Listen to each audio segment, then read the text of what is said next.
बारामती तालुक्यातील माळेगाव नगरपंचायतीच्या निवडणुकीची रणधुमाळी सुरू असताना शरद पवारांच्या राष्ट्रवादीच्या शहराध्यक्षाला मारहाण झाल्याची धक्कादायक घटना घडली आहे। शरद पवारांच्या राष्ट्रवादीचे माळेगाव येथील शहराध्यक्ष नितीन तावरे यांना बेदम मारहाण झाली।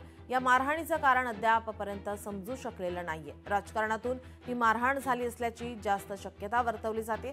गुन्हा दाखल झाल्यानंतर याबद्दल सविस्तर माहिती देऊ असं पोलिसांनी सांगितलंय।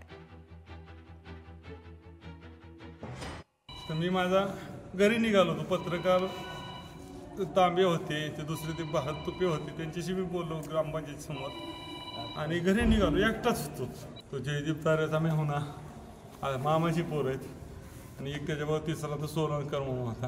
ही तिघं जण आल्यानंतर पहिल्यांदा आल्यानंतर मला आई बहिणीनंच शिवाय द्यायला सुरुवात केली। लय पॅनल उभा करतोय काय, कसं उभा राहतोय बघतोच, मग चेळच एकदा वाचला, आता कसं वाचतोय तीच बघतो म्हणून सुरुवात केली मारायला।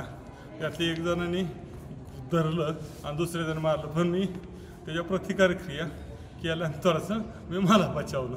मी पोलीस स्टेशनला गेलो, मला त्यांनी पोलीस स्टेशन इकडे दवाखान्यात पाठवलं आणि त्यावेळेस मी एकटंच होतो, मला आणायला सुद्धा कोणी नव्हतं।